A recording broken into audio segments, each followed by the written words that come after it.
Susan Brissendin. Es especialista en terapia hormonal, licenciada en medicina por Yale y graduada en neurobiología por Berkeley. Es fundadora y directora de Women's Mood and Hormone Clinic en la Universidad de California en San Francisco. Su bestseller, El cerebro femenino, es una combinación representativa de su extensa experiencia clínica. En este libro constata las diferencias neuroquímicas del órgano pensante de la mujer respecto al del hombre y su mayor capacidad para algunos comportamientos. El cerebro femenino ha sido traducido en más de 24 lenguajes. Su próximo libro, El cerebro masculino, será publicado en 2009. Ahorita un gran aplauso a Andrés. Muchísimas gracias. Thank you very much, Andrés, por invitarme. Y debido a que mi español no es muy bueno, voy a pedirle a Katy que traduzca esta plática en inglés. Cuando yo estuve en la escuela de medicina hace muchos años, más o menos a los 23 años, recuerdo estar sentada en un público en la clase, y uno de mis profesores estaba detallando un estudio muy importante que había llevado a cabo en hombres.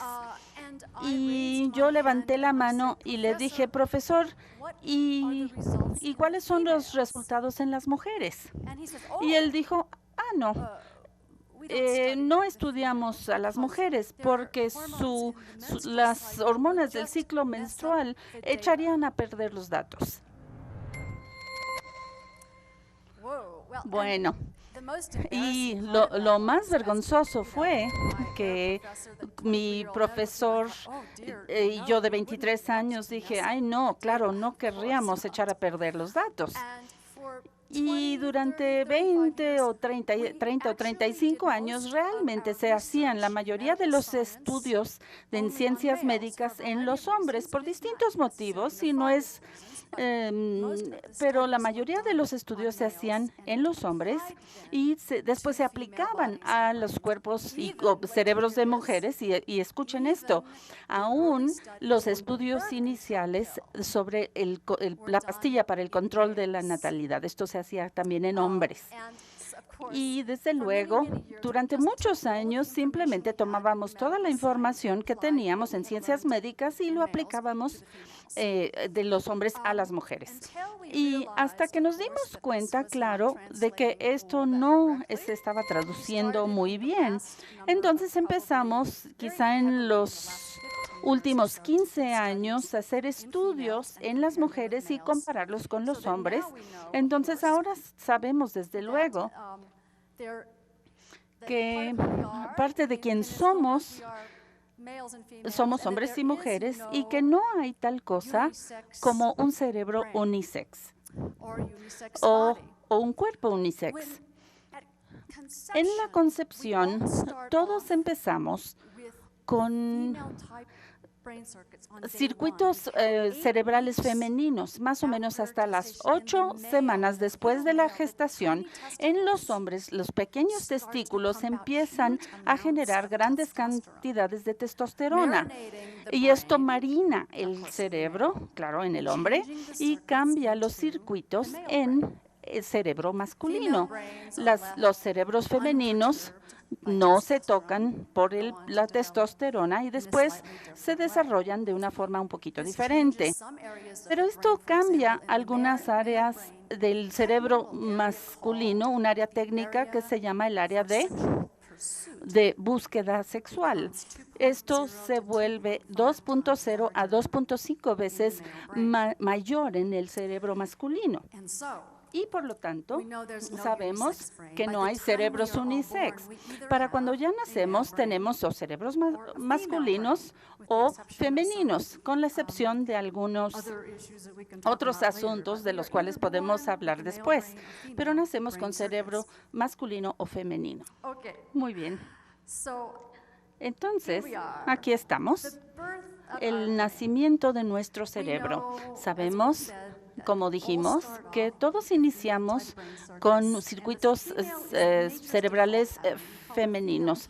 Los circuitos femeninos son el patrón de default y a las 8 semanas el cerebro masculino produce la testosterona y esto convierte el cerebro en cerebro masculino, y sin testosterona el cerebro femenino permanece femenino. Esto es parte de nuestros genes, los cromosomas XX y XY. Una vez que las hormonas marinan el cerebro, tenemos unos grandes cambios, pero al nacimiento tenemos el cerebro masculino o el cerebro femenino.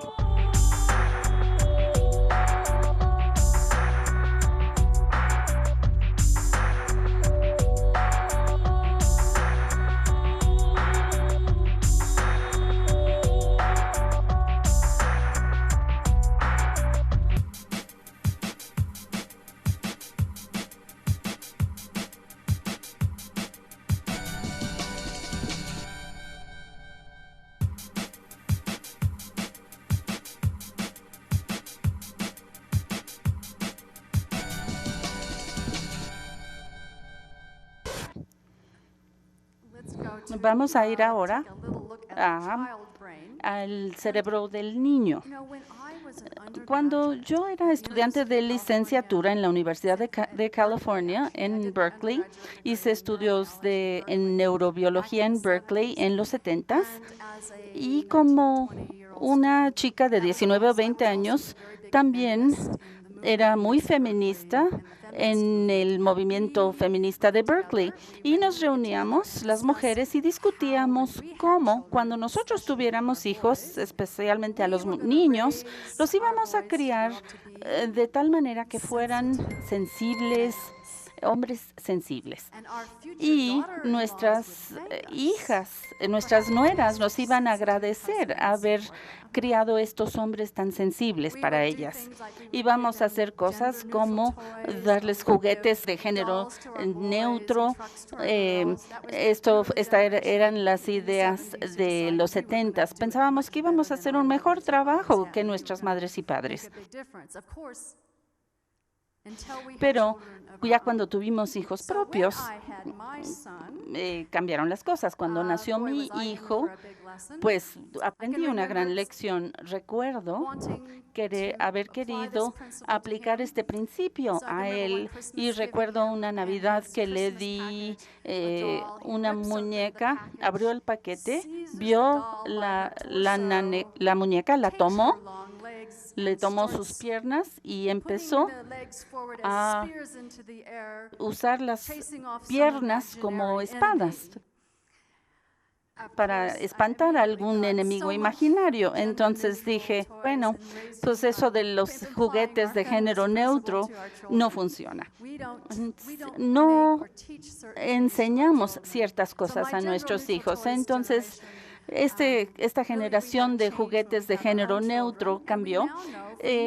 Sabemos ya entonces que durante 30 años de observación y estudios en laboratorios, que el juego de niñas está más relacionado, más de relaciones uno a uno, y las niñas se sientan y dicen, tú vas a ser el papá y yo voy a ser la mamá. Y aquí se asignan roles y juegos de relacionarse. Es lo que hacen las niñas. Los niños lo pueden hacer también, pero no tienen la paciencia de hacerlo, tanto como las niñas. Los niños lo hacen un ratito y después se van a jugar a los héroes, o su paciencia es menor. Los niños, por ejemplo, juegan a los superhéroes. ¿Cuántos de ustedes tienen hijos varones? Y cuando eran chiquitos, ¿se acuerdan cómo jugaban con los superhéroes que tenían que comprar en Walmart o en Costco? Tenemos la idea esta de muchachos, síganme, y este tipo de actividades. O sea, nadie les enseñó a jugar este tipo de juegos de superhéroes. Pero recuerden que también la cultura y la capacitación es importante. El cerebro humano es una máquina de aprendizaje increíble. Entonces nos capacitan para actuar como hombres y a los niños, los papás les enseñan a no llorar y entonces parte de nuestros circuitos cerebrales sí son modificados por la cultura. Entonces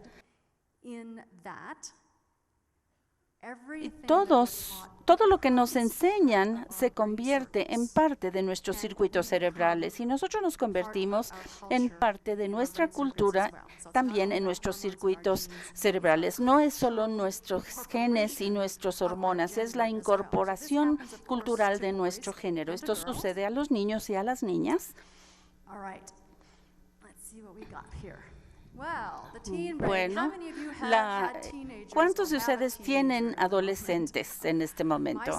Mi hijo acaba de cumplir 19 años y lo acabo de lanzar a la universidad. Está en Amherst, Massachusetts, en la universidad.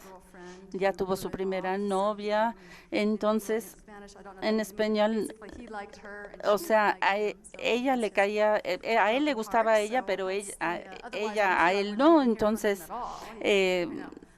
tuvo un corazón roto y claro que los hombres jóvenes no hablan con sus madres acerca de su vida sexual. Entonces, habiendo tenido a un hijo de 19 años, pues ya tuve otra educación. Y si ven el segundo capítulo de mi libro, que es el cerebro de las niñas o las jovencitas, porque en la jovencita adolescente, el cerebro recibe olas de progesterona y de estrógeno por primera vez en su vida y más o menos a los 12 años y los 12.1 años es la edad del inicio de la menstruación. Esto es 12 o 18 meses después de que el cerebro ha entrado a la pubertad en la niña. En este momento empieza su ciclo menstrual. Entonces, si tienen a una niña de 12 años, seguramente su cerebro ya llegó a la pubertad ya hace un año o un año y medio. Los muchachos, los niños no empiezan hasta un poquito más grande, más o menos a los 13.5 años, cuando empiezan con su primer sueño mojado o lo que sucede con los niños equivalente a su inicio de la pubertad. Es 12 o 18 meses después. Las niñas les empiezan a gustar los niños y hoy en día pensamos que son los medios que les meten ideas a cómo las niñas están obsesionadas con los muchachos. Pero en todas las culturas, y si lo vemos en poblaciones más aisladas, las muchachas que ponen estas cicatrices en su cara o este tipo de cosas culturales, lo hacen porque es lo que es atractivo para los hombres. Los hombres se obsesionan mucho con su aspecto físico y esto es normal. Claro que los padres tenemos que frenarlos un poquito. Esto es normal en todas las culturas. Y claro que el muchacho adolescente tiene un incremento del 25% en testosterona de los 10 a los 15 años. Esto es enorme. Está en su habitación el muchacho con la puerta cerrada haciendo no sabemos qué. Pero pensando en las partes corporales de las niñas, esto es en lo que piensan constantemente. Esto es normal para los hombres. Ahora, quiero ir a las diferencias emocionales, porque durante los últimos 14 años yo he tenido una clínica que se llama la clínica de humor y hormonas femeninas. Tengo muchas pacientes femeninas que tienen algún tipo de mal humor o que se exacerba con las fluctuaciones hormonales. Voy a platicarles un poquito acerca de esto porque es un área muy importante de investigación de cómo las diferencias emocionales separan a los hombres y a las mujeres. De inicio, las expresiones faciales son algo muy interesante cuando la testosterona empieza a marinar el cerebro masculino. La testosterona incrementa y hace que las caras neutrales se vean más enojadas. Y en las mujeres, el estrógeno hace que las caras neutrales se vean amistosas. Esto suena bizarro, pero es muy interesante ver los resultados de este estudio. De hecho, si la oxitocina, ¿han oído hablar de la oxitocina? ¿Ya lo escucharon hablar? Es la hormona que estimula el estrógeno. Tanto los hombres como las mujeres tienen esta hormona. Hay un estudio donde se les coloca oxitocina en las narices de los hombres y se mide una prueba de comportamiento de confianza, y los que recibieron el placebo tenían más confianza en sus consejeros financieros en un 50% más que los que no recibieron la oxitocina. Entonces, hombres no huelan oxitocina antes de ir a ver a su asesor financiero en este momento. Entonces, la oxitocina tiene mucha efectividad en la experiencia social humana, y la ventaja que tienen las mujeres.